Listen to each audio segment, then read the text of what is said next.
Hi நண்பர்களே, இன்றைக்கி நம்ம பண்ண போகிறது கோஸ் வச்சு துவையல் அரைக்க போகிறோம். சரிங்களா? கோஸ் துவையல். அதுக்கு தேவையான பொருட்கள், முக்கியமான பொருள் மட்டும் எடுத்திருக்கேன். கோஸ் இப்படி கட் பண்ணி எடுத்துக்கிடுங்க. வாங்க எப்படி பண்ணலான்னு பார்க்கலாம். வீடியோக்குள்ளே போகலாம். கடாய் வச்சாச்சு. கடாயில் 1 ஸ்பூன் ஆயில் விட்டாச்சு. சூடாகட்டும். இப்போ 5 பல் பூண்டு போட்டுக்கலாம். காஞ்ச மிளகாய் போட்டுக்கலாம்.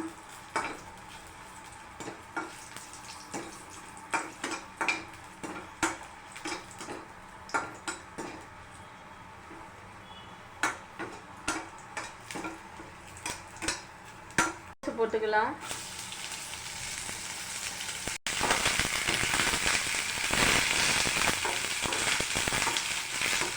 கோஸ் சீக்கிரம் நமக்கு வெந்துடும். கோஸு கட் பண்ணும்போது ஒரு விஷயம் கவனித்து விடுங்க. கோஸில் அந்த நடுவில் தண்டு மாதிரி இருக்கும் பார்த்தீங்களா, இலை மேலே, அது எடுக்க வேண்டாம். சரிங்களா? அதை கட் பண்ணி தூர போட்டுருங்க.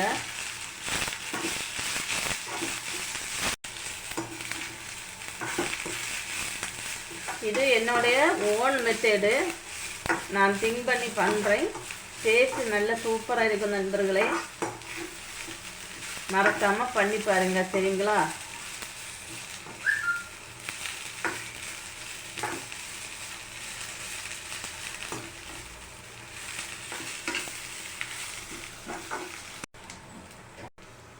இப்போ அது வேகட்டும். நம்ம துவையல் அரைக்கிறதுக்கு தேவையான பொருட்கள் எடுத்துக்கலாம். சின்ன வெங்காயம், புளி, கருவேப்பிலை போட்டுக்கலாம், இஞ்சி போட்டுக்கலாம். அவ்வளோதான். ஸ்டவ் ஆஃப் பண்ணிக்கலாம். இது ஆறட்டும். மிளகாய் எல்லாம் போட்டு நம்ம ஒரு கறக்கு எடுத்துடலாம். ஏன்னா கூட சேர்ந்து இந்த மிளகாய் எல்லாம் அரைச்சி கிடைக்காது நமக்கு. சரிங்களா? பாருங்க, இந்த மாதிரி குறைப்பாக அரைச்சி எடுத்துட்டு இப்போ இதில் தேங்காய் போட்டுக்கலாம். இப்போ உப்பு கொஞ்சம் போட்டுக்கலாம். நண்பர்களே, இந்த மாதிரி இவ்வளோ இதில் அரைச்சி எடுத்துக்கிடுங்க. நல்ல வாசனையாக சூப்பராக இருக்குது. பாருங்கள் நண்பர்களே, கோஸ் துவையல் ரெடி.